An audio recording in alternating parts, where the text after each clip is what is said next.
Hi, I'm Liberty from NME, and I'm here backstage at Mad Cool 2025 with the wonderful Chloé Caillet. Hello. What's it like to be here? So nice to be in Spain. I love playing here. Yeah, great atmosphere, right? Like, how did you find your set?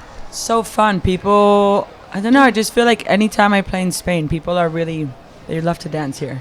It's a great vibe. Yeah, because you were inside one of the tents, and I feel like it probably got quite hot in there. It definitely got hot. I could tell people were like sweating down there, which is always a good vibe when you're playing dance music. Have you had a chance to watch anyone play yet? No, I mean, I got there right before Sammy Vergi finished, and he had the place absolutely going off. And I was going to go check out Justice later. Oh, yeah, you have to go and see Justice. Yeah, French. Yeah, exactly, yeah. So, tell me, you've had a busy festival season so far. How are you holding up? Going strong? I mean, I'm good. I sadly had to cancel a show yesterday because I got a little bit sick, but I'm good today. Yeah? Still got, I mean, it's only July, so there's another about 2 months of this. Yeah, back stronger than ever. Exactly. Okay, so tell me a bit about where you are musically at the minute. So I feel like you've got roots in quite a lot of genres, and all of that's come together to make your own unique sound. Where's your mindset at now with it? I'm really excited. I feel like I'm in a really strong place where I'm really understanding what it is that I'm trying to create sonically.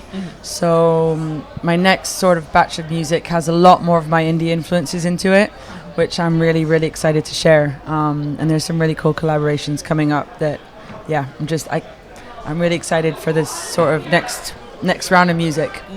What kind of indie bands have you been into?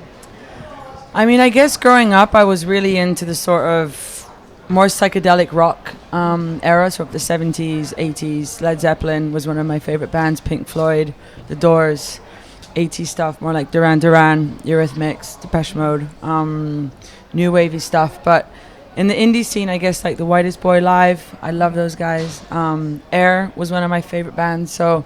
Another French one. Yeah, I grew up really listening mostly to rock music, so and then I went into dance. So there's a lot of that's kind of, I think, trickling into my next music bits. Speaking of dance, I feel like it is having a bit of a resurgence at the minute. Like it seems to be resonating with people more so than it has done in like the past few years. Have you noticed that playing live that your music really seems to connect with a lot of people? Yeah, I think right now dance music has become. Like everywhere I go, it seems to be that headliners of festivals are also electronic music artists when it used to be bands or hip-hop artists or pop music.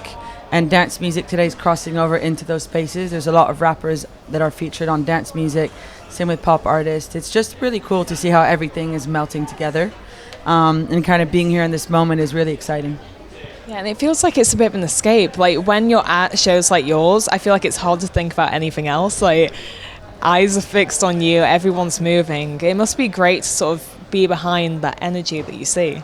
I mean, it's really interesting because the whole point of dance music is to get people to be present in the moment and to sort of let go. And it's kind of different than a pop concert or a concert in general where you're kind of focused because you know every song front to back. And when you're playing your music as a DJ, of course I play some of my own records, but a lot of my sets are edits that I make or songs of other people. And so a lot of times you're dancing and you don't know the song that's playing, but you're still kind of moving along with it. And I think that's a really interesting thing, especially at a festival like Mad Cool, where it's a lot of headliners who are playing, you know, a lot people are here to see them play their albums that they've been following for years. And on our stage, we're playing a mixture of all this stuff. So it's interesting to see how people respond. You grew up in New York, and of course there is a massive like dance and electronic scene there. Did growing up there shape your taste and your approach to music in any way? I mean, massively. New York is a melting pot of so many different genres and so many different cultural moments that have inspired music in general, not just dance music.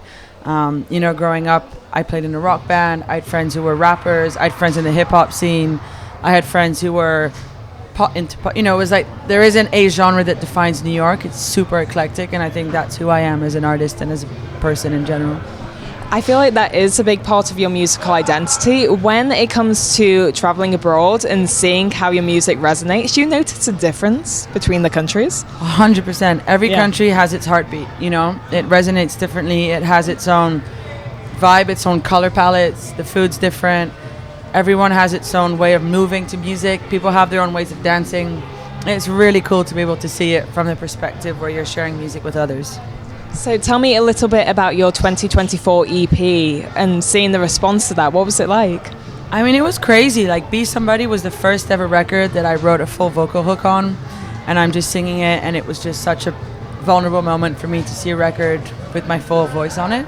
So that was a big moment. The rest of the songs have just been so good seeing them being played by other artists, and I still play them, and they just really, like, I don't know, it's euphoric, it's fun, it's happy, it's bringing a lot of, say, positive vibes. It's a positive EP. Yeah, 100%. We can tell that from the title. Yeah. Okay, so what do you have in the works now? You mentioned that you're working on new material. Well, I've got some really, really exciting remixes for the one that are coming out this month, beginning of next month. Some really fun releases on my label of artists that I've just signed, so I'm really excited to share those with the world. Couple really fun singles in the fall, and then I'm working on a bigger body of work for next year. Amazing. Thank you so much for taking the time to talk with us. Thank you. See you soon.